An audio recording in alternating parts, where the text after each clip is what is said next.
Welcome to the Champion Circle. My name is Mark Soto, and I am the Executive Director of LIGA Foundation. And I am very pleased and honored to be with you today. Please understand that we appreciate all of the support that we've gotten at the Champion Circle on our YouTube channel, the Champion Circle LI, as well as on Conexcion Latina. All of the likes, the shares, and the subscriptions are very much appreciated because what we're doing here at the Champion Circle is we're highlighting amazing individuals from our community. People that are truly making a difference, that are changing the world, and that are influencing others in such a positive way.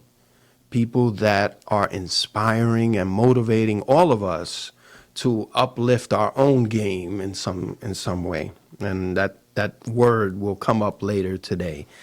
I want to thank Liga de Justicia Abogados, Liga de Justicia Foundation, and the entire Conexcion Latina team for their great work, their collaboration, their partnership, and the ability to do pre- and post-production to make us all look good, sound good, and be able to tell these amazing stories. Today, I am once again very pleased and honored to have an amazing individual as our guest, someone that I look up to, that inspires me, someone who is truly making a difference, someone that I consider to be a friend, and someone that I can attest to truly being a champion in our community, and that is none other than Herbie Medina. So, Herbie, thank you for joining us. Thank you for having me, man. Thank you for having me, and thank you for that introduction. It kind of feels like a little unreal to be spoken about in that light, to have the inspirational tie behind my introduction, So thanks for having me. Thank you for giving me the opportunity to be here and to share a little bit of my story. Thank you. I look at your hat and I'm a little disappointed in our Knicks, especially watching Indiana trying to pull this off. I don't think they can, but we'll see what happens. I don't like the fact that, they gave the choke sign or whatever at us. But we'll get past that. And the compliment is well deserved, Herbie. It truly is something that I think you need to own. You are inspirational, and so please help us understand how inspirational you are by telling your story. Now, talk to us about, where it all started. Talk to us about where you were born, your youth, who raised you. Tell us a little bit about your beginnings.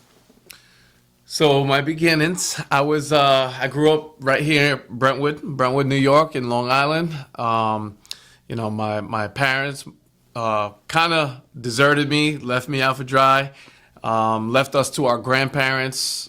Me, my older brother, my older sister. It was 5 of us, so I was the middle child, and they were struggling with things that I had no idea about, and so they ended up leaving us with our grandparents. And so grandparents raised us. They did an amazing job. They gave us everything that they felt they needed to provide us with, which was, most importantly, love, a roof over our head and food.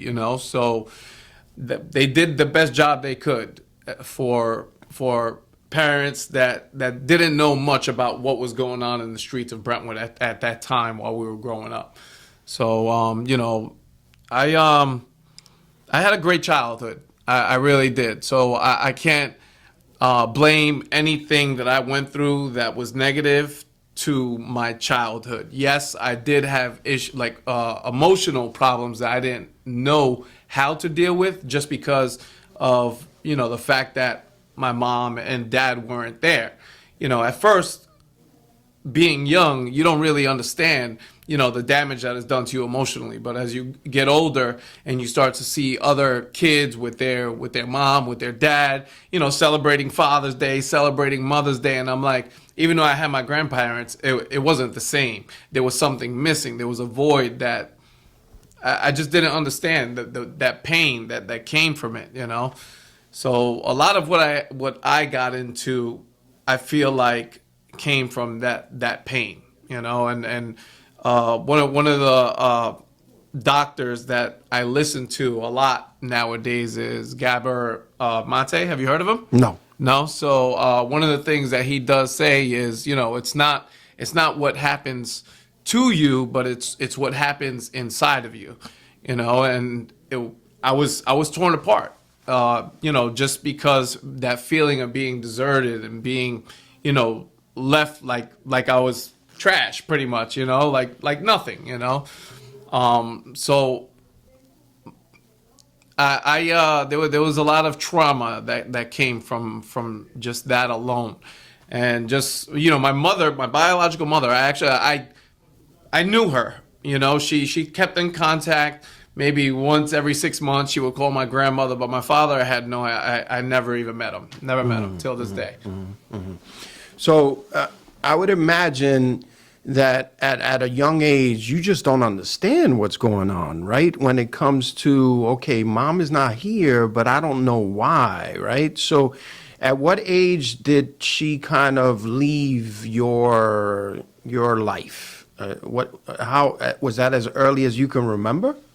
Yeah, so that was since the beginning. Okay. So we were, from when I can remember, I was, with my grandparents the whole time. Right. So it was. And how did your grandparents kind of explain that absence? Did they talk to you about it as you were growing up, or did they just kind of like push it behind? They just kind of pushed it behind, swept everything under the rug. It was something that, we didn't speak about. Right. And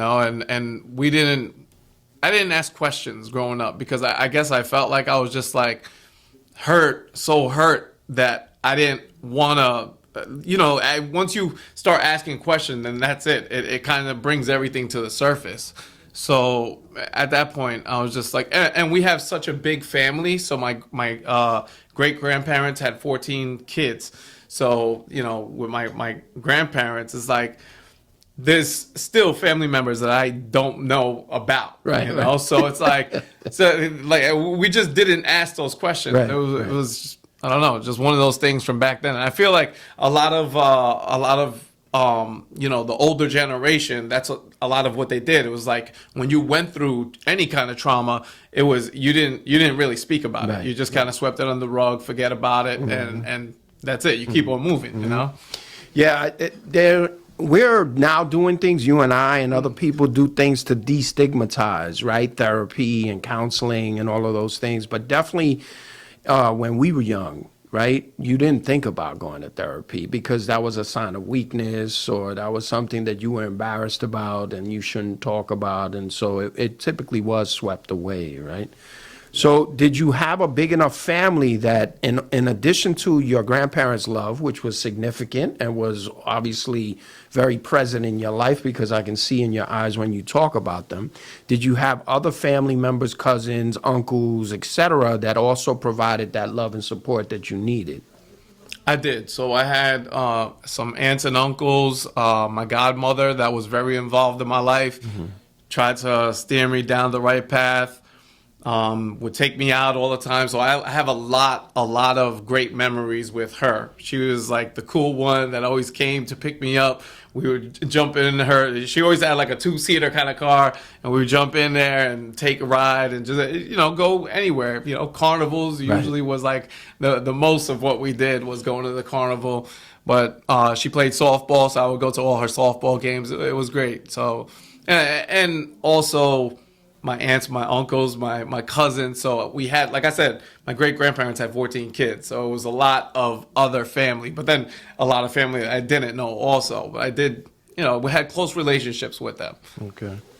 And what about as far as what good experiences do you remember in your childhood besides like the fairs and stuff like that? What other focus points or what other hobbies, what other interests did you have as you were growing up?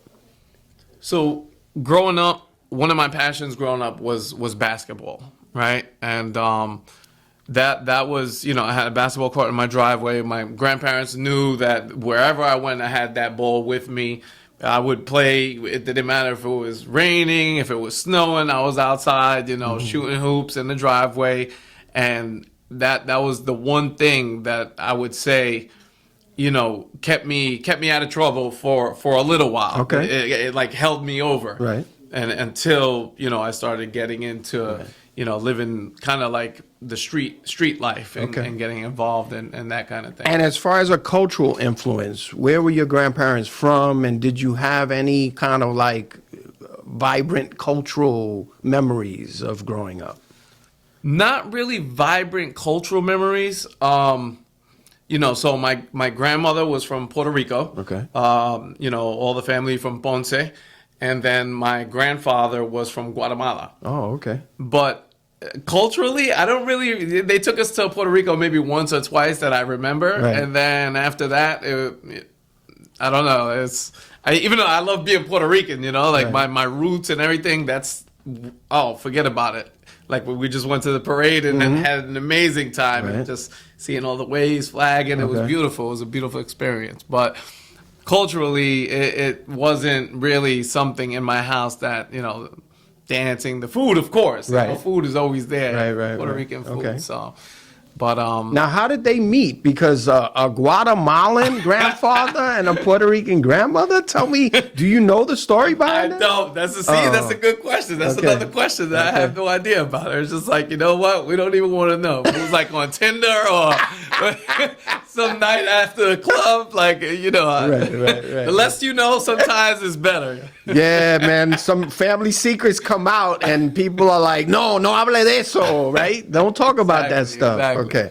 All right. So that's your homework, Herbie. Hopefully the next time you and I speak, you can tell me about the romantic interlude that caused your grandparents to get How together. Guatemala and Puerto Rico collided. Right. That's very unique, especially in their time. So, okay, so now you're going to school and you're playing ball and you're trying to, do the right thing. You have a great home with a lot of love. Unfortunately, your parents are absent, but you're able to kind of move forward and do positive things. And then you get to your teenage years. Tell us what happened during those years. So I believe the beginning of 7th grade. That's pretty much when I was able to make the basketball team, and which I did. I was practicing nonstop, and that was kind of like my goal as a kid, that I wanted to make the team, that I wanted to be on it, and I did.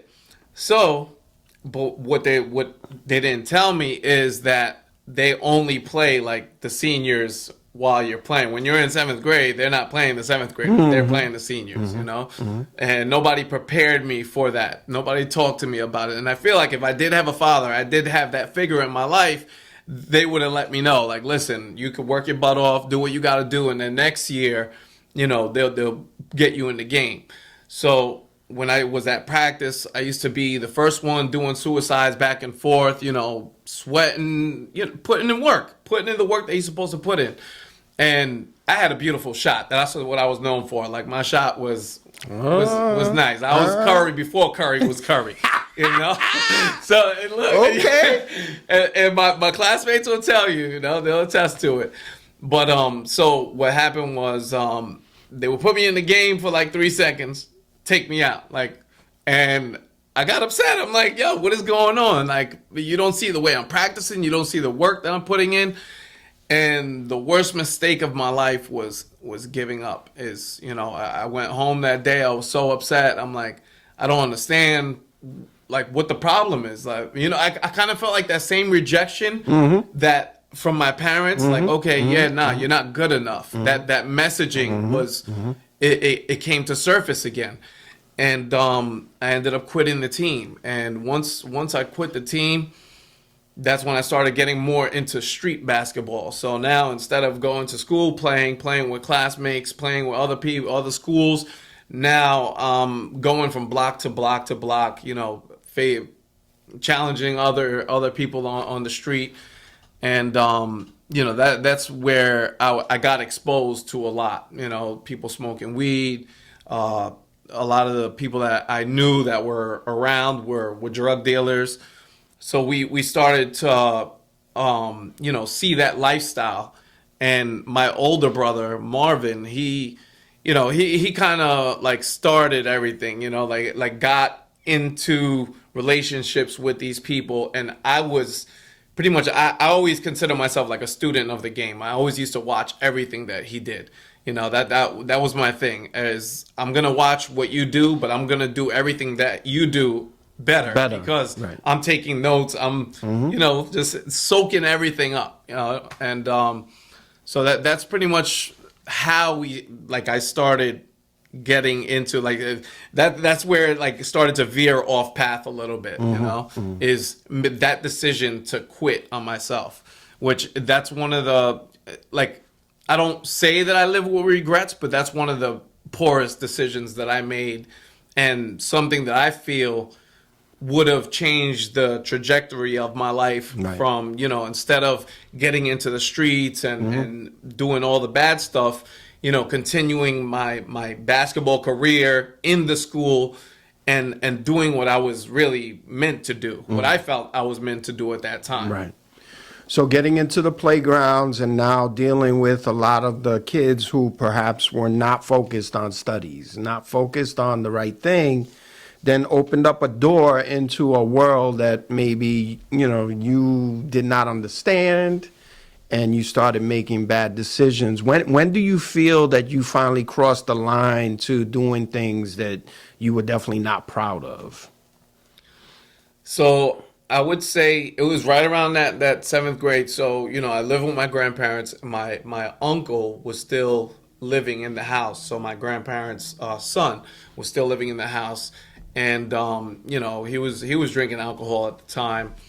That was one of the first instances that where I started drinking. I drank with him for the first time, was my Uncle Edwin. So, the one male figure that was in the house that I was kind of looking up to was a bad influence. There was a lot of things that he was doing that was good at the time. He was a baseball player. He was a pitcher at the time, and he got scholarships to St. John's University. So there was good things that he was doing, but there was bad, and I was picking up on the bad things that he was doing. And so I had my first drink with my Uncle Edwin, and so that was seventh grade, and then once I quit the basketball team and started hanging out in the streets, then it's like that. Once I took that first sip of alcohol, it kind of opened the door for everything else. And I was like, oh wow, the alcohol kind of gave me an escape. So what I was going through emotionally in my mind, and all this back and forth chatter about you're not good enough, and this negative talk that I was telling myself, it finally, for one time in my life, was silence. And I don't know if it was silence because that night that I had my first drink, I pretty much was I was in the bathtub. They had to bring me in there. Forget about it. I was done. I was incoherent. All I remember is just laying in the bathtub, and my grandmother, them pouring cold water on me, and she's screaming at my uncle, what'd you do to him? What'd you do to him? And I was so out of it. But I heard that in the background, So that sticks with me to this day. So I would imagine that you probably had your grandparents started maybe noticing your bad habits and noticing that you were starting to make bad decisions, and they probably tried to help you, avoid those mistakes. I'm sure there were probably people in your life that were trying to be positive influences. So talk to us about the various ups and downs and the challenges that you had during that time. So I feel like it was more negative influences in my life at the time, only because it wasn't out in the open yet. So it was more I was doing things behind closed doors, so nobody really knew too much about what I was getting into. But so my godmother, she ended up buying a liquor store, and I would hang out at the liquor store. So now we're getting into ninth grade. And I would go to the liquor store to go help her. And, I would steal the small bottles of alcohol, bring them to school with me. So it's now I'm being influenced by other people, but then now I'm starting to become the bad influence for for my classmates and everybody I was going to school with, because bringing, alcohol to class, to, to the bus stop, and we're down in, those little bottles before we even get to homeroom. And from my brother, he started, selling weed, and I would take the bags from him, like, I'd pinch out of each bag, and just be like, okay, I got enough for maybe a joint or something like that, and then bring that to school. Oh, here, look what I got, thinking it was cool. And a lot of the other kids, they weren't getting involved with that stuff at that time. I was the one, like, exposing them to, to bad stuff. And it kind of sucks, like, me thinking about it then. I'm like, man, why couldn't I, like, bring, a good book for them to read, Like, that's what we're supposed to do as friends. I thought I was being a good friend at the time, like, hey, listen, you guys need some of this. This is helping me cope with life right now, but coping in the wrong way, really. Right. Yeah, I understand what you're saying, because you're reflecting back as an adult, right? You're reflecting back as a father, as someone who is in recovery. You're reflecting back as to what I maybe should have done. But I think you may be too hard on yourself, because, as you mentioned earlier, it's important for us to understand that you had that sense of rejection from the basketball team. And then you had the sense of rejection. Mom and dad were not around. And although it wasn't discussed, it's always in the background, right? So I had a similar experience where my biological dad, and I don't call him dad because, he wasn't present, was broke up with my mother. And I met him once in my entire life, right? And at that time, when I met him, I think I was in my 30s. And my stepdad took over. So that's dad, right? God rest his soul. Dad was there for me, and I was blessed to have him. But that kind of understanding in the background, in my life, it wasn't discussed. It wasn't talked about. So I had a similar experience to you, Herbie, but there was always that sense of, damn, why? Right? Yeah. And why is this person not seeking me out? And why is this person not saying, I love you, even if it's just for a birthday or whatever it may be, right? So it definitely causes kind of like a traumatic kind of imprint or fingerprint on your life. So I understand. Right. On my end. Correct. And a lack of self-esteem or self-confidence and different things that it can affect. The good thing is that you've come full circle. Well, now you are a positive influencer, where maybe in the past you were negatively influencing those, right? So, okay, so you open up this door, you start getting into trouble. Did you get into trouble at school? You were hiding it from your grandparents and from a lot of people in your life, but did you get in trouble in school? And then what happened? Did you ever get in trouble with the law? So I was getting in trouble in school. I would say from 7th, about 8th grade, I would get into fights all the time. Like, it didn't even matter if it was my battle. I would just, if friends got into something, I was the first one to jump in, and somebody say something about my, they always, your mom, what I'm saying? Like, they didn't even have to say anything along with that. It was just like, your mother, and that's it. Like, I'm punching you in your face, So, but I did a lot of that in school. So being suspended multiple times, they tried to kick me out once I got to high school, because I was never there. I was cutting all the time, smoking weed, just getting involved with the wrong people. And rightfully so, they're coming to me like, listen, you're not here most of the time anyway. So, like, why don't you just sign the papers? Do yourself the favor. It doesn't. Why are you still like on the absence list? Like, you shouldn't even be here. I took that back to my mother, that paper that they gave me. And I'm like, Mom, what do you think? And she freaking smacked me upside the head. She's like, nah, no way. You didn't come this far just to give up now. You're gonna finish school, and after that. So she wanted me to leave. She was just like, listen, you got to get out of here. because at that point, I was really knee deep in selling drugs. Because once I started to, like I said, I was a sponge. So everything that was going on around me, it not only did I do, but I like really fully immersed myself. It wasn't just like halfway. I was like all the way in. Like I thought I was freaking Pablo Escobar or something. And so once I think so. Once they gave me the papers and my mom smacked me upside the head, so I went back to school and I'm like, listen, nah, I'm gonna stick it out. I'm gonna start coming. And 12th grade, I kind of turned around a little bit as far as school wise, right? I was bringing my book bag to school, and the student, like my other classmates, like they noticed. They was just like, "Wow, look who's got his book bag!" Like look. So, but I made it happen, and I graduated, and I felt good about that, even though I was still struggling at the time. Like, So you were still drinking and using weed or drinking, whatever? using. So at that time, by 12th grade, I was already experimenting with, PCP. I believe cocaine, right? So I had a group of friends. Cocaine was never really my thing, The PCP, that was my thing. That was my drug of choice. That really almost took me out so many times.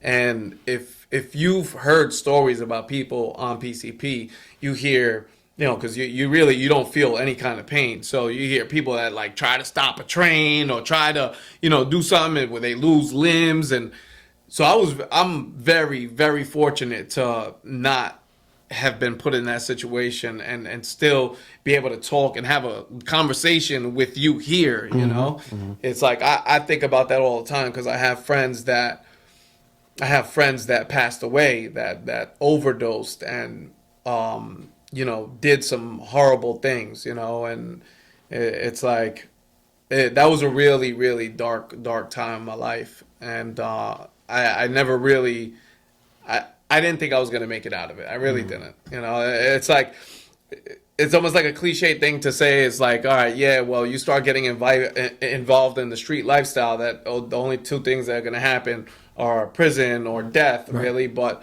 it's like when you're living it and you're knee deep in it, it's so tough to see the hope or the light on the other side. It didn't matter how many people I had supporting me at that time. Like my godmother, you burn bridges enough and eventually, the bridge is just going to fall down. It's not going to be there anymore, So that's what started to happen is I started to lose the support system, and now I was started to be like on my own. But through after I graduated, that was my escape. So once my grandmother told me, listen, if you do graduate, I'm going to buy a house in Florida and, you're going to go live down there. So I was like, in my head, I had that was my hope. That was my hope to get out and to get away. Because I always knew that deep down inside that I was a better person than the person I was at that time, and I did want better for my life. Right. I always did.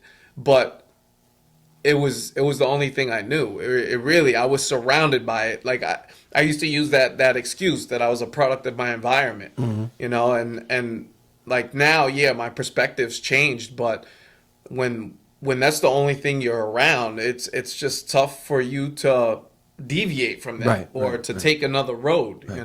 I didn't know anything else. I tell people all the time, I didn't see life past my block. My block was it. My vision was limited to like seeing the future, and I didn't see a future. That's super profound, right? But the good thing is, and you just said it yourself, was that even through all of those trials and tribulations and the darkness, and as far deep as that hole was, you still had this knowledge that you were better than this, that you could aspire to be more than this, and you had the hope of being better, right? So through all of those challenges, you still kept that hope alive. And so many people don't, right? So, you were gifted. You're blessed to have that self-realization inside to do that. So okay, so you graduate, you relocate, and then what happens?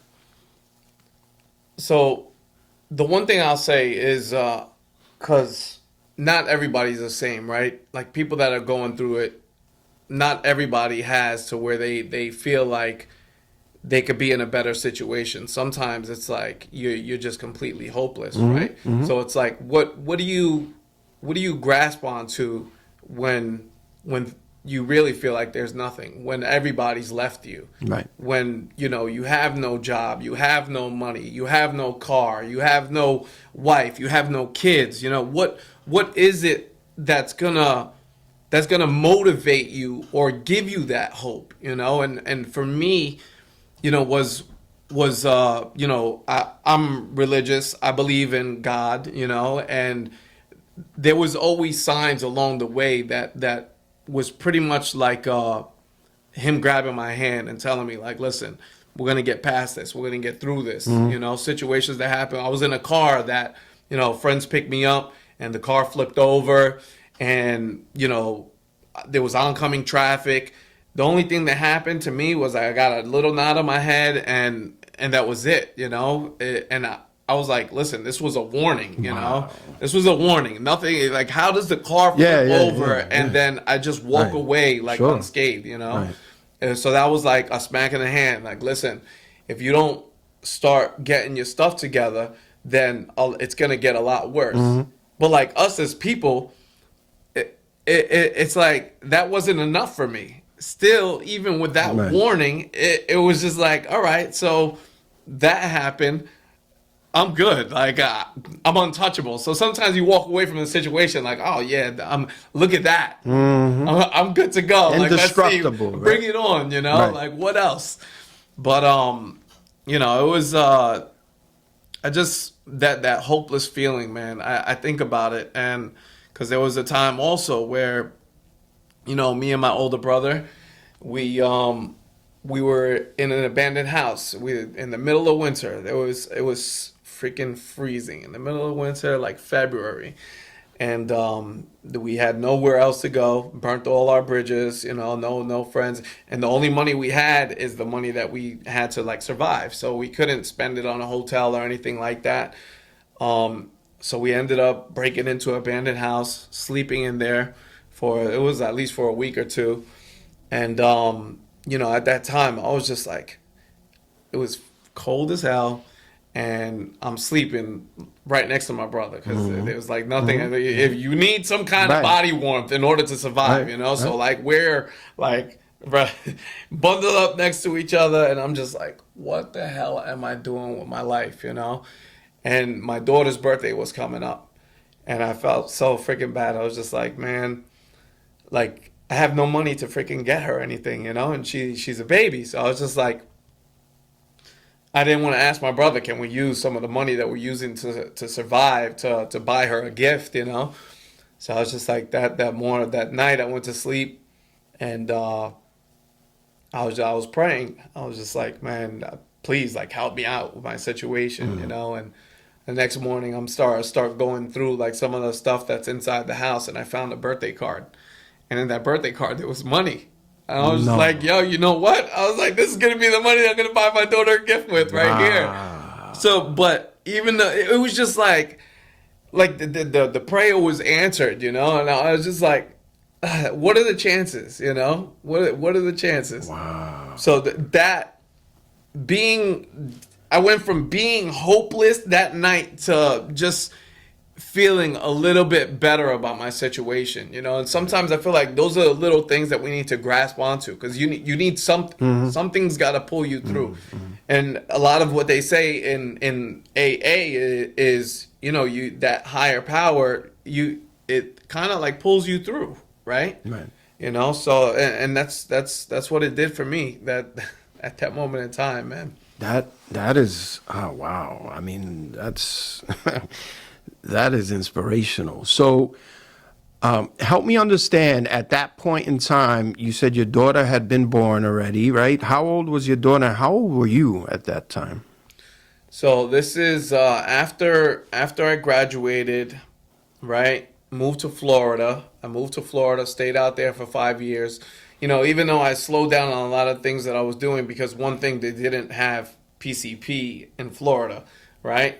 So I started getting into more. Now, I started to replace that with other things. Now I started getting into like the cocaine kind of atmosphere, and partying and drinking a lot more, drinking like heavily, smoking a lot of weed. And so during that time, boom, I moved back to New York. I met my daughter's mother in Florida.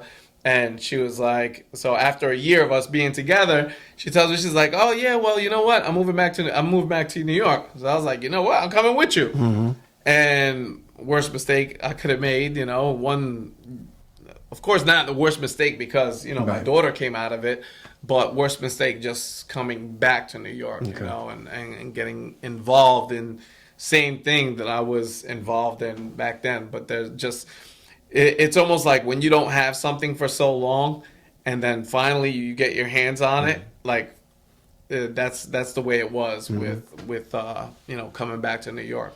So I love this miraculous story you're talking about, finding this card with money after your prayer and after being so cold one night, and not wanting to put the burden on your brother while you were struggling, and being able to be blessed in that way and having your prayer answered. So tell me what then happened to allow you to now fix your life and start going down the path to where you are today. So it's another situation that I looked at, and kind of looked at it as a negative for a while, right? So my brother lived in Florida. My younger brother, Kervin, lived in Florida at the time. And I was living in New York, and I had him. He was visiting. So he came out. We did this hardwood flooring job with me. He was working with me. So I ended up taking a trip back from, the job was in Connecticut. Somebody paid me to do the job in Connecticut. So that night, I went to go get PCP, and I was like, listen, we're going to go back to New York. I got to go pick up some material, supplies, or whatever it is. So we go back to New York, pick something up, and on the way back, I start smoking. Driving back to Connecticut. Like, who does that, right? So on the way, what I recall is, I believe what happened, I pulled over into a rest stop. So this is what he tells me too, because I don't recall a lot from that night. But pulled into a rest stop, and I was harassing a truck driver that was at the stop. And the truck driver ended up calling the cops. Cops showed up, and all I remember is, getting beat by police. So I was, whatever happened, I don't know if I resisted. I don't know if they came up to me and grabbed me, questioned me, anything. I don't know the events that led up to that, because I was just so out of it that I can't even tell you, but when I came to it, I was, on the ground, and I just hear my little brother in the background yelling, get off him, get off him. And they yell back to him, get out of here before we beat your ass too, And I was just like, I'm going to die here. I let myself go. I was like, that's it. This is where it ends, because there's no way that they could bring me back to the precinct in the condition that I'm in, So that night, they ended up bringing me to the hospital first, and then they brought me back to the precinct, where again, now I'm more awake. I'm aware of what's going on, and I'm cuffed to the table. A cop walked by, and I had my foot out, and he's like, "Oh, you tried to trip me," and they beat me again.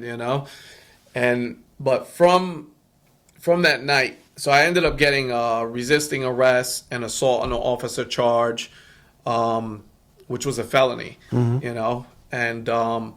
first felony. All of my other charges were always like possession, like marijuana, possession charges, like misdemeanors. and this is my first felony. So, but when I woke up in the precinct and they told me, it was like, oh, yeah, do you have a lawyer? And I'm like, I'm gonna be getting out. Like, just get me a legal aid. They're like, no, we suggest that you get a lawyer. You know, like these are some serious charges. And I'm like, serious charges? Like, are you kidding me? I was like, what am I charged with? And they're like, assault on an officer. And I was like, assault? I'm like, the officers were hitting me. You know, they're like, there's no way. And they're like, and they're trying to make you pay because one of the officers broke his hand. So I'm like, well, he broke his hand from punching me in the head, you know? Yeah. And so whatever. Whole situation happens. I had to cop out. So I pleaded guilty so I could get a lesser charge because if I did go to trial, I'm going to trial against officers. I was inebriated. You know, I was like, you know what? I'm not going to win. And if I do lose, then now I'm facing a lot more time. So I ended up doing 4 months in Yaphank and Riverhead. And, you know, from that time and that point, that's, you know, like they say you got arrested. Like that's exactly what I got was I got arrested, but I needed arrest, right? So I needed some time to sit back and reflect about the things that were going on in my life and how I ended up in that cell. And I wear contacts, glasses, you know, and they knocked the contacts out of my eyes. So while I was in the jail, I was blind the whole time, 4 months in jail, blind, and just asking God, like, all right, what's next for me, you know? And so for a long time, though, I always blamed that situation and said, you know, oh, it was them, you know, that caused it to happen, you know. And later on, I was able to change my perspective on it. And I feel like this is so key in a lot of things is the way you look at everything, right? So back then, it was them. I put the blame on them. You know, I didn't take the accountability. And soon after, I started to realize, like, okay, you know what? Maybe they saved my life that night. Maybe that was God, you know, sending them so I don't get into a wreck, kill myself, kill my brother, and kill somebody else on the road. God forbid. You know, so once I looked at it like that, I was like, I was able to accept it. You know, like for a long time, I was just like, you know, I'm going to take those cops to court. I'm going to, you know, sue the police force. After I looked at it like that and changed my perspective, I was just like, I looked at it like a blessing in disguise because it really was. You know, I came out of that stronger than I ever been mentally, spiritually, physically. I was working out, reading my Bible. You know, I told you I was blind, so I was reading my Bible like this, right? Like real close. People are like, why are you reading like that? I'm like, bro, I'm blind. I can't see nothing. You know? But from that situation, that's when I really started to get back on track. When I came out of jail, I had my best friend, Matt, that I grew up with. Mother was Italian family, you know, and I had my bed at their house, you know, like that was my second home, right? That might have been my first home, really, because I spent a lot more time there than I did at home. And, you know, that night that I got out, that I got released, I went to his house and, you know, fed me, did everything. You know, he's like, oh, your bed's right there, man. You know, go ahead, lay your head down. And I was just like, things got to be different this time. I was like, nah, I'm not going to continue to do the same thing over and over. This is the cycle that I've been doing. So I called up emergency housing. I went, taxi cab came, picked me up, and brought me to Pax Christi in Port Jeff, right? So like a homeless shelter. Never ever been to a homeless shelter in my life. You know, abandoned house was the closest thing. And they brought me there. They did the intake at like maybe 12 o'clock at night. They bring me into the room and dark. Everything's dark. That's all I remember is like a bunch of beds there. And then so I'm walking past all these people and not knowing who is where or what, you know. I'm just like, whatever, just take me to my bed. They take me out of my bed and I lay down. And I swear to you, man, when I laid down, I just felt like I was on a cloud. Like like I was in the sky, you know, and I was just like, oh my God, like this is it. This is what I need to do. That was it was such a turning point, you know, and knowing and confirming what the decision I made, because how hard, you know, like I have a house and a bed right there at my best friend's house, you know. I could have just easily said, okay, yeah, you know what, let me just stay here, you know, and take the easy route. But I knew things had to be, I had to make things difficult on myself. Like things were always easy. So that was the first step in making things difficult and changing everything step by step, from, you know, my surroundings to the people I was hanging out with to what I was eating to everything, you know. So your perspective changes, and you're taking accountability, and it sounds truly inspirational. You're pivoting to a road to recovery. You're doing all some great things. How did you get involved in your profession? How did that come about? That's interesting too, right? So they look at, when I got arrested, they look at the substance abuse as a disability. So the caseworker that I had through Access, was vested at the time. They told me, listen, you know, you could go to school and they'll pay for it. They'll provide you with transportation. And I took the opportunity. I was like, wow, look at that. This is a door that's opening up for me. Right? So now doors are starting to open. As I'm stepping into this new person and this new life, now doors are opening up, and I'm getting opportunities that I never even would have like imagined, right? So I take the opportunity, I sign up, go to Electrical Training Center in Copeg, and the rest is history from there. I graduated from there. I've been at the same job now for 15 years. You know, had talks of being part owner. It's not what I wanted to do. I have so many other things going on in my life that if I wanted to, I would have been able to. But I'm more passionate about being able to, you know, share my story and go to different places. You know, that's my main goal for this year, is getting into, you know, more programs, more jails, more, you know, schools, to just try to, you know, like we said before we started this show, if we could change one person's life and just instill a little bit of hope to get them to the other side, then that's really what I feel like my life's work is. I didn't go through everything that I went through just so I could say I went through it and I survived. No, like I was given this voice and this story for a reason, you know. But for a long time, I held on to it, and I said, you know, because it's the stigma that comes along with it, right? How are people going to look at me if they find out exactly what I went through? If they know that I used to be an addict, if they knew that I drank the way I did, you know. But once I got past that, and I knew, I started to know the value that I brought to the table, then I was able to look past all that. I wanted to use that pain and turn that pain into purpose, you know. So and this is the way I'm able to do it, you know. Yeah, can I make I make a great living doing what I do, you know, fixing heating, air conditioning. That job is always in demand, but what is that something that I'm going to be proud of later on down the road when I'm 90, laying on my deathbed? You know, am I going to say, "Oh my goodness," to my kids and my grandkids, "You guys remember that AC unit that I fixed for the hospital?" No, you know, like it's this work. It's us trying to motivate and inspire each other as a whole, as people.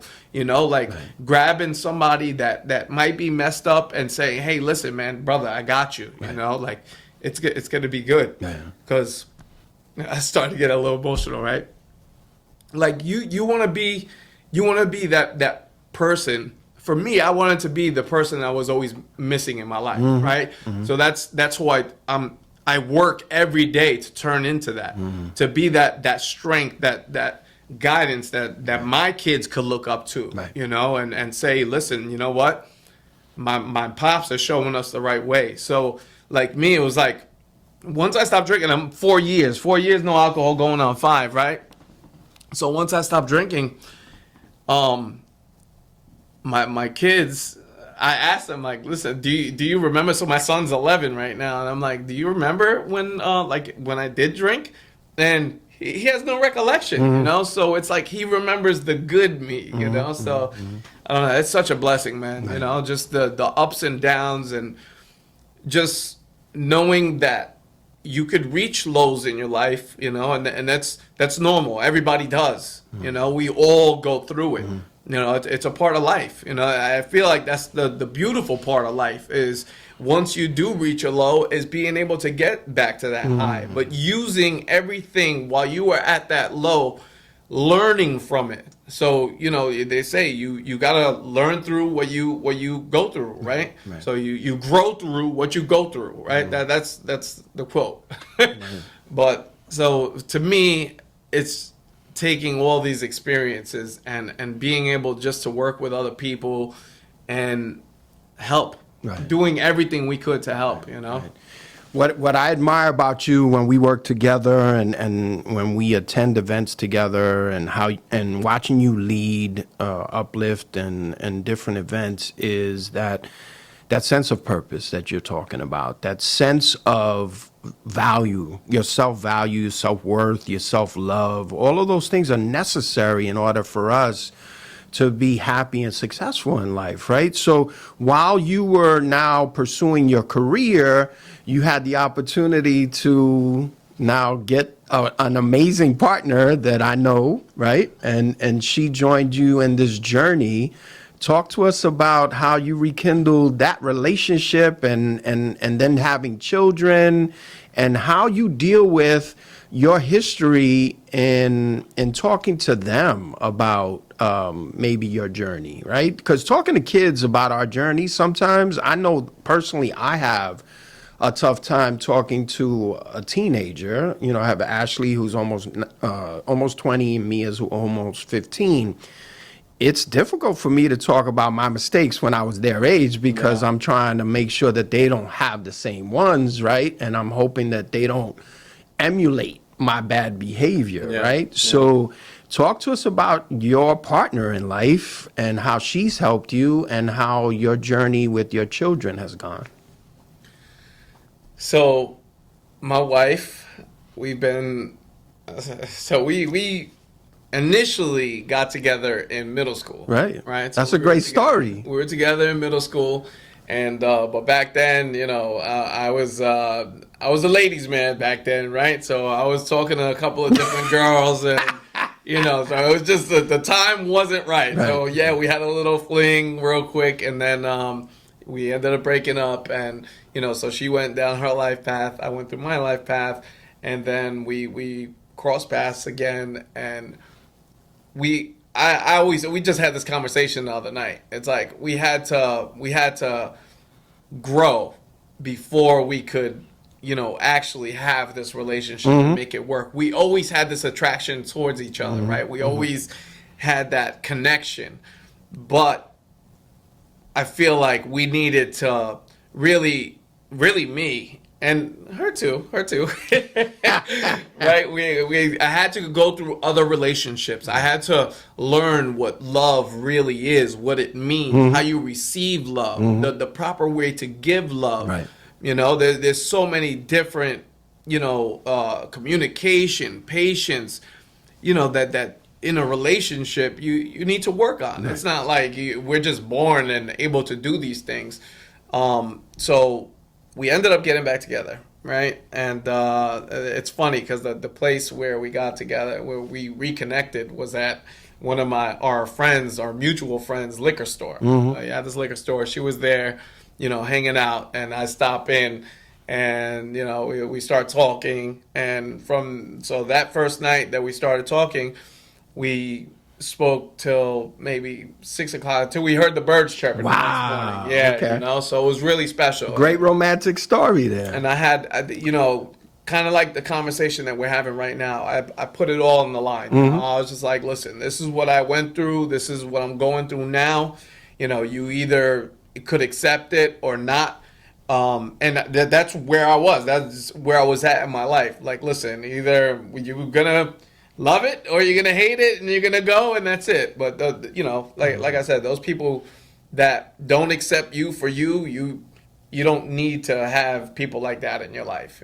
Like you need people that are gonna support you, accept you for the things that you went through, and what the potential of being a better person. And like I said, I was always like this great people person. I always like a people pleaser, like I wanted to be the person where like come into a room, light it up, and when I leave, people remember who I was, But so from that day at the liquor store, right? And I'm like, oh yeah, wow, it was liquor that brought us back together. So we as a couple, we drank. That was our thing. Like we got together, we had some drinks, went out. A lot of our relationship did revolve around alcohol, right? So as we grew and evolved as like a relationship and as individuals, we have kids. We still have this relationship that's like semi kind of toxic and semi, like a great relationship, But it's like when we were drinking, we were having fun and going out, but then at the end of the night, we were arguing, over like some stupid stuff, right? So, and we've had conversations about it. There's been times where I ended up getting arrested on my birthday, on one of our birthdays, and we were on our way back from a friend's house, a graduation party, and we started arguing. So we're on the side of the road arguing. Cops pull up. Somebody must have called the cops, right? Cops pull up, and they tackle me out of nowhere and bring me down to the ground. I get arrested. I'm just like, what the heck was that? Like, well, how you guys just approached me like that, But it was, so there was gunshots in the area. They tell me the story after they bring me back to the precinct. There was gunshots in the area, and they thought that, there was that situation, So toxic things like that happen along the way, but wasn't enough to say, oh, look at alcohol as the problem. It was always, what? Maybe we shouldn't drink Tito's. Maybe we should switch it to like tequila. Oh, Lord. It's the Tito's. Don't drink vodka. You know what I'm saying? We'll drink tequila from now on and see how it goes until the next situation that happens. Interesting. So we learned and grew, and now, like I said, I'm 4 years and she's 2 years no alcohol. She just celebrated 2 years no alcohol. Congratulations to both of you. Yeah, man. It's been a hell of a ride, and you have to stick with it, man. I feel like marriage nowadays isn't like marriage back then. Marriage back then, it was like this: you got married, it was set in stone, and that's it. Like now, it's like people are quick to sign divorce papers, right. So I always told her, like, listen, if we're gonna get married, I want to be 100% convinced and know that you're the woman that I want to marry. Like there's no leaving, there's none of that. Like we're gonna work through this. We're gonna, whatever it is, whatever problems that we have, we talk about it, we work out our differences, and relationship is just like anything else that you want to get good at. You got to work at it. What I like about your interactions when I'm present and then your social media interactions is that you have a really good chemistry. You're very complimentary. And when I say complimentary, I don't mean that you compliment each other all the time. I mean that, you kind of fit together as puzzle pieces in a very, very special way. Odd way? So, yeah, no, special. I call it special. I think I admire it, right? No. Because I hope for that myself one day. But what I'd like to ask you is, how did you get into the social media aspect of sharing your personal lives and making yourselves vulnerable to that, and how has that journey been? So I always say, like, she's the bad cop and I'm the good cop, right? Especially when it comes to parenting, right? So that's why I was like a little odd way, but you hit it right on the money when you said like you fit together like puzzle pieces, because a lot of my weaknesses are her strengths, and her strengths are my weaknesses, So it's like when we do put those together, I'm able to help her through hers, and she kind of helps me through mine. Awesome. So it's and all of that was made possible by us eliminating the alcohol. Right. Okay. Before that, there was no growth. We were Right. stagnant. Right. You know, we weren't moving and growing as a couple. Yeah, we were doing things because I was still working. She was she was working. She had a business, you know.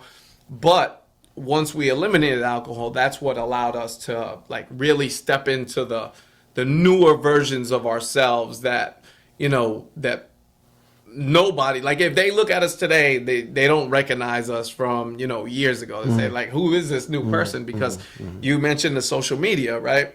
So we got into making funny videos on TikTok, Instagram, Facebook, and my wife is not the one that's known for doing things like that. So she's reserved. Right. She doesn't want to be in the spotlight. Right. She doesn't want to really, you know, associate with new people. You know, she's like that kind of person. Like, listen, I'm gonna keep my circle that's already here close to me, and I don't need anybody else, right? So getting into social media and TikTok, it was a blessing. It really was. It was a blessing because now we're doing things more together, and that all came about through the whole pandemic. So coronavirus came, and 2020, everybody was sitting home. She was showing me these videos on TikTok, and she's like, look at this. And I'm like laughing. I'm like, oh, like I don't need another social media. Like how many are we going to download, you know? So I ended up downloading, and after seeing a couple of funny videos, I'm like, I could do that, you know? Like I already make funny videos at home. I love making people laugh. So I post the first couple of videos, whatever, nothing happens. Couple of views here, couple of views there. Then I post a video. There's this video with another alcohol video, right? Where I'm sitting around with a bunch of bottles of alcohol, and it's like doctor's orders is the caption. So the doctor says that I need to chill out with my alcohol. So chill out with my alcohol. Right. I have my alcohol here, and I'm just like this, right? So what I get on that? Like that's my first video that went viral, over 1 million views. You know, Wow. I was just like, oh wow. I was like, this is cool. You know, all the comments. You know, going through it. So this is when I'm posting by myself. My wife isn't involved yet. She's just a watcher. She's scrolling, right? So she sees the reaction that I get from that. She's like, no, you're not going viral by yourself. Like we're doing this together. So we started doing content together. And it took off from there. Right. It was like that relationship niche. Yeah. It's a lot of people love it. Yeah. You know? So we're doing a lot more. Like when we first started, we did a lot more like toxic material because people comment on that stuff. Like they always have something to say, you know? So, but now we're like focused on, you know, more family and try to keep it like PG at the same time. Cause you know, that's how we want people to view us. And because we grew from those people that first started and who we are today, it's like we don't want to be creating that same content. We kind of want to switch it up. But yeah, it's been crazy. Like multiple viral videos. I think our most viral has over 40 million views. No way. Yeah. And that's just the views from my channel. Right. People Right. reshare it. Correct. And they get more views on my videos than I do. Right. You know, so it's crazy the reach. The numbers are, you know, I think in the last 30 days on Instagram, it was at like 26 point something million, you know, so it's just, we didn't know what it would turn into. So, but we took it and ran with it. We're having fun with it. And, you know, when we do our lives, we get on there, we're talking to people, and a lot of the comments are like, you guys help us through the day. Right, you know, like we had this one lady that were in the she was on the live, and she's just like, I was going through chemotherapy, and this is what kept me going, you know. And we was just like, wow, that's freaking amazing, you know. So it's like when you hear things like that, it reassures you. Like, listen, we're doing something good here. You're where you're supposed to be, and so that goes back to that kind of comment earlier where you looked at yourself as someone who was a negative impact or negative influencer, and now you're influencing millions of people, right, in such a great way. But you're also influencing people on a local level, right? So let's talk about Uplift. Let's talk about your role as a person who's helping people who are recently let go from incarceration and on all those roles that you have, all those hats that you wear on a local level? Yeah, so like with Uplift, so Uplift happened before the whole social Right. media thing, right? Or anything else. Uplift, the organization that I co-founded, right, is Uplift Our Towns. Started out as Uplift Brentwood. We started out in 2016 fighting to get Roberto Clemente Park back open. The town park was dumped on, toxins were poured into the park, and it was shut down for a while. My daughters, we were driving by it one day, and my daughters were like, "What's going on with the park? Like, that's our neighborhood park that we used to go sledding down during the winter. And we can't go in it. Like, what's going on?" And I felt bad because I didn't have any answers. I was just like, "You're asking the wrong person. Like, I'm not involved in any kind of, community at that point." So I had no answers for them, and I felt bad about it that I didn't know what was going on. So that night, I was like, "Well, you guys want to do something about it? Let's make some signs. We'll put them up on the fence." And so we wrote out in big letters, "We want our park back." We posted it right on Broadway, which is the main road where the park entrance is. And once we did that, I posted it on Facebook, and forget about it. I started getting so many people that were reaching out, comments on that, saying, what do we do from here? I connected with a couple of different, so Marcos Maldonado was one of them, Right. Miguel Terrell, Will Escobar, a lot of different people that pretty much helped start Uplift, right? So we had the news wanted to meet me at the park, so I told all the people in the comments, like, meet me there, and then so that's how I met all the people that were on the board, the first board of Uplift. It's not like I had connections or relationships with these people before. Oh, interesting. I thought you guys were all friends from years ago. We Right. all came together Right. from that situation. And So this one cause brought together some dynamic leaders within our community. Marcos, Miguel, you, I mean, and look what it's become now. So, Exactly. yeah, tell us about that. So, once we held those rallies and, we came together, shortly after the rallies, Nisa and Kayla, the unfortunate situation that happened where they were murdered, so that happened, but that was after we connected. So then we had a conversation. We're like, listen, our community needs a lot more than just this park. Right. Like, there's so many different needs. Right. And so we were like, all right, you know what? Let's try to do like a call to the community and see who wants to get involved and do more. And that's pretty much how it started. It's been 9 years now, really, that we're going into, and we've been able to have gaming tournaments. Right. We do clean streets. Right. So it is just so many events that we do. During the holidays, getting donations to give food Right. and gifts to Right. families. Like it's turned into something like never would have imagined. And I really do believe I believe that Uplift and getting involved in community gave me a sense of what do you call it, like worth, like knowing that I'm doing something Right. in my community. Like I have a say and I have a voice. Correct. And people are listening. Right. Right. I wasn't just a person that was in the background. Right. I'm actually out there doing things and getting things done. And also at the same time, it teaches you it taught me,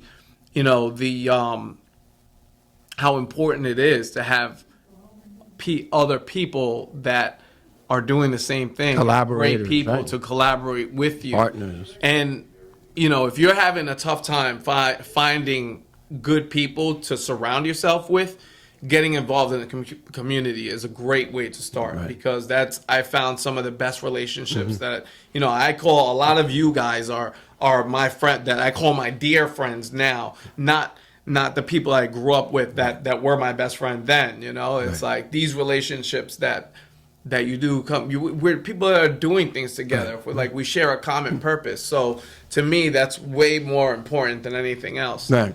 But Uplift.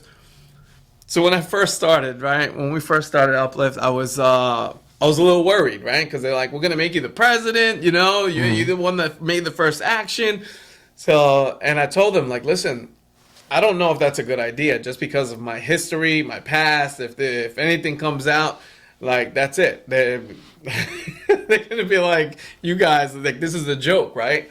So I was kind of like hiding that at first. But as I started to build the mental strength and kind of that self-worth and knowing that we're doing things, even though I was doing things in the community, I wasn't doing exactly what I wanted to do, right? I know where I came from, and I had this thing that I was hiding from everyone, right? And I'm like, if I'm doing community stuff already, and I have this substance abuse issue where I came from, I'm trying to hide that because of the stigma that comes along with it. Like, Right. I know there's so many other people that struggle with that same problem. Like, they clean up their life, but at the same time, now it almost like it still haunts them. So that's where I came to know that this is where I'll be able to bring the most value, right? I've seen different leaders coming with different backgrounds, Marcos with his PowerPoints and Miguel just being the like organization wise and just being able to reach out. Everybody had these just different strengths. I had this thing that I looked at for a weakness for so long that I know that me talking about it and talking about my experience of Right. how I was able to get through, Right. that's my strength. Yeah, absolutely. That's what I could use. That's what I could bring to the table. And once I was able to look at it like that, man, forget about it. I was full, just like steam ahead. I just wanted to help as many people as I can, and that's really what I want to do. Every conversation that I have, that's where I want it to go. And it's like, it's not. I don't have a problem with people that drink, right? It's my problem is when you allow the drinking to interfere with your daily life, Correct. with your routine, Right. when it starts to ruin relationships or jobs or anything like that, right? So if you could drink in moderation, more power to you, right? I know that that's not something that I can do. If I drink one drink, I'm going to want another drink, I'm going to want another drink, and it's not going to stop until the bottle's done or the bar's closed, right? Right. So moderation's not in my cards, right? But if it's in yours, that's fine, right? As long as you could keep a healthy relationship with alcohol. But my mother passed away due to cirrhosis, right? So for a long time, she she had skeletons in her closet that I didn't know about, and I didn't know about it up until recently, right? I started doing a documentary, filming a documentary about my life and trials and tribulations of what I've been through. And through that, I was able to, I had no choice. I had to ask her about, what she went through. And once she told me that she was sexually abused as a child, I'm like, why didn't you freaking tell me that this whole time, So anyway, right? So this whole time I'm holding this resentment against her, not knowing what she went through, right? So, but once she told me, like, I was able to like, just when you forgive people, you're doing it not for them, right? You're forgiving for yourself, right? For you. And yeah, it was such a freaking like weight off of my shoulders when she told me that. I was just like, but I was mad at the same time. Like, why didn't you freaking say anything? Like, like try to talk to us, right? But back then, that's how we dealt with things. We didn't talk about it, right? So now it's like, and I did the same thing for so long. I was following in her footsteps without even realizing it, right? So once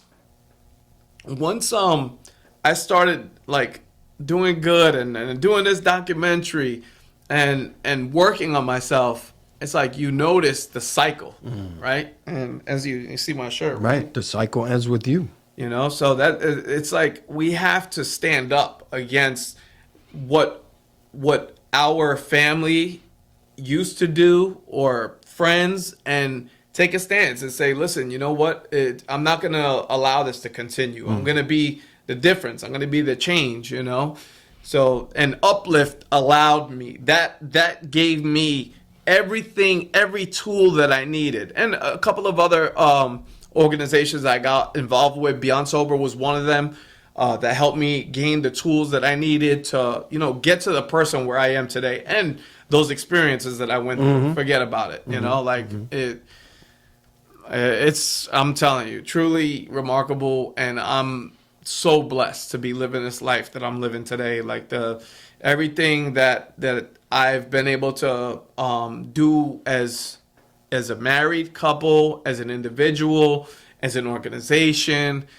It's like, it really, you just, you couldn't imagine, you know, but you have to get through the darkness. You have to, you know, you have to say, like, listen, there's light on the other side, because there is, but you have to get there. You have to get through the day, you know? I think that I couldn't say it any better than what you just said. And I feel blessed to know you and to be inspired by you, to see you in your role as a credible messenger within the Youth Enrichment Services Program, inspiring young men that are coming out of incarceration, doing what you do with the Uplift team and Clean Streets and the gaming and the positive reinforcement of Brentwood being a positive place and not, you know, a butt line for a joke, right? So it's so important for you to have gone through what you did so that you could be in your ministry now, so that you could share your experience and someone could identify with you, right? And say, hey, if Herbie can do it, if the Medina gang can blow up and prosper, if Uplift can do what they're doing, if he can do what he's doing with Credible Messenger, if he can do and be focused on for a documentary to tell his story so that others can be inspired and motivated, then I can do it too, right? So let people know out there in podcast land, you know, how they can follow you on Instagram, TikTok. Talk to them about the Uplift social media and website. Talk to them about where they can find information about your documentary, and, you know, let them know how do they connect with you and how can they be inspired by what you're doing. So one thing, right, is like, it's almost like the stars aligned, right, at the perfect time. So coming out of the pandemic, this dark place that the world was in as a whole, right? And a lot of people drinking a lot more than you know, they usually did. You know, coming from that and then starting the social media thing, getting the following that the supporters that we've been able to grow into, right? Which it's almost 150,000 on Instagram, 380,000 on TikTok, wow, and like 102,000 on Facebook, right? So this platform, if I don't use this platform that I have to do good, then what is it worth? Like it's nothing, you know? That's awesome. So, but I was able to get my life together before that. So it's almost like it happened in the order that it was supposed to happen, right? Because then what am I influencing, right? What kind of influence am I? Right. The same influences that there was a bad influence in my life back then? Right. Or am I giving people, you know, hope and light, the things that I was missing, the things that I was yearning for, you know? Right. So I believe everything happens for a reason. And, you know, if you're waiting for something to happen in your life, believe me, it's going to happen on the timeline that it's supposed to happen. You know, they say it's like, it's on God's time, you know, not ours. Right. Yeah, we want to be rich today. We want to be skinny today. We want to be good looking today. You know what I'm saying? Like, we want to be like have a six pack without going to the gym, all those things, right? But everything within due time. But so The Real Medina Gang. That's across all social media, Instagram. So if you go to therealmedinagang.com, that will give you an outlet to everything. So that's our Beacons page. So our YouTube's there, Facebook, TikTok, Instagram. And as far as Uplift, it's upliftourtowns.org. You could go to the website, check out everything that we are involved in. You know, we always need more people, more hands on deck. And I always tell everyone, listen, you do not need experience. We're not looking. We just need people that are passionate, people that want to make a difference. Right. You know, and if you don't know where to start, we'll show you. And that's exactly where I was when I started. I didn't know anything about community. Right. You know, and look at where I am today and how I'm able to speak today. Right. Like, I wasn't able to speak like this back then. Like, if you looked at me and talked to me, you would be like, this guy is from the hood. Like, it wasn't that bad. But you got very nervous whenever you knew you were going to be speaking in front of folks. I still get nervous. Right, we all do. But now you're able to manage your nerves. Back then, it wasn't as easily managed. Yeah, it was like I was trembling, you know. And even like the first time when we went to the park, fighting for the park, and we went to the town hall, and I was in front of like everybody over there, the supervisor and everything. Like I felt like I was on the stand. Like again, I was like, "Yo, I'm guilty." Right. Take me in. Right. That's how I felt, you know. And it's like just doing community stuff. I was just like, I just felt like I wasn't bringing anything to the table. And I would hear the way certain people were talking, and I was just like, "Wow, they're smart. They speak so well." And I was kind of envious. I was like, man, you know what? So I started to perfect my craft. I listened to so many like YouTubes. I went to Les Brown's speaking event. I did his courses. I did my KSAC, you know, all because I want to be prepared. I want to teach myself. I want to learn more, you know, like I don't want to stop learning. Right. Like for me, the information is out there, and there's YouTube University. There's no excuse for anybody to be like stuck in one place in life right now. Like if you want something, you just go out there and freaking make it happen, you know? Right. And I don't know, that's been my mentality. It's like this world, we only have one chance to live it. So it's like you can't just wait. Wait for the right time, wait for the right moment, wait till you have money, wait till somebody lets you in the door. No, we got to go in, we got to open the door ourselves, whether we're ready or not, you know, and just have the faith that everything is going to happen the way it's supposed to, you know? Great words to live by. So if you were to give our audience a last few words of inspiration, last few words of advice right now as we close this podcast, what would that message be to the people who are out there, to the people who follow you, to the people that are maybe in dark times, right? That are maybe struggling and have little or no hope. You know, what inspirational words of wisdom can we end this podcast with? Look into that camera and talk to our audience. So one of the quotes that I love so much is one that I've heard from Les Brown himself is, you know, I wonder if you heard it. You probably heard me say it before. But most people fail in life not because they aim too high and miss, but it's because they aim too low and hit. Right. And some people don't aim at all. You know, just go after it. That's all we gotta do. You know, and surround yourself with the right people, the right network, because you show me who your friends are, and I'll show you who you are. You know, it's like you can't have people that are talking you down, trying to drag you down. You know, just surround yourself with great people and go out there and make it happen, man. That's it.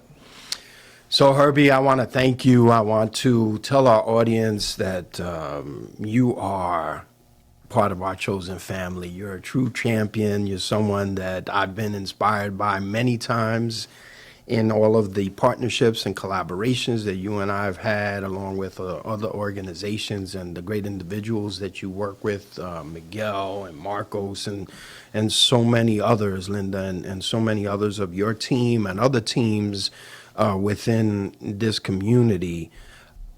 It's something that one of the things that I love about this podcast is that, and I think I spoke to you about this. I always learn something new about even the people that I thought I knew, right? Yeah, yeah. And so, I've learned so much more about you, and I'm hoping that those people who watch this podcast get to know you in a way that truly inspires them and motivates them to make a change, to get involved with Uplift, to get involved in their own communities, no matter where they may be, and to be hopeful, even in the darkest of times, even in the worst of circumstances. So once again, Herbie, God bless you for what you're doing. God bless your family, your teams, and every endeavor that you partake in, your documentary and everything else. And congratulations. Yeah, so, and it's upliftourtowns@gmail. So that's if you want to book me for a speaking engagement, like I said, I do want to get into programs Right. or schools, Right. or I'm going to speak at Yapank on the 23rd. So just anywhere, I want to get in, and Right. so just reach out to me, or herbiemedina@gmail.com. So my first and last name. Thank you. Alrighty. Thank you. Thank you so much for the opportunity. Yeah, and talking about addiction and all of the various chapters of your life can truly help so many people, especially with the impact that you have. So continue to do what you're doing. Congratulations. Please feel free to come back, as new chapters are started and end in your life. As new endeavors and events come up, please feel free to come back and share with our audience. On behalf of Liga de Justicia Abogados and the Liga de Justicia Foundation and our Conexcion Latina team, both on pre-production, post-production, video and audio, and all the great things that they do at Conexcion Latina, we thank you for subscribing, for liking, for sharing, for listening to this inspirational story of Herbie Medina's journey, and we ask you to stay tuned and stay blessed. Take care.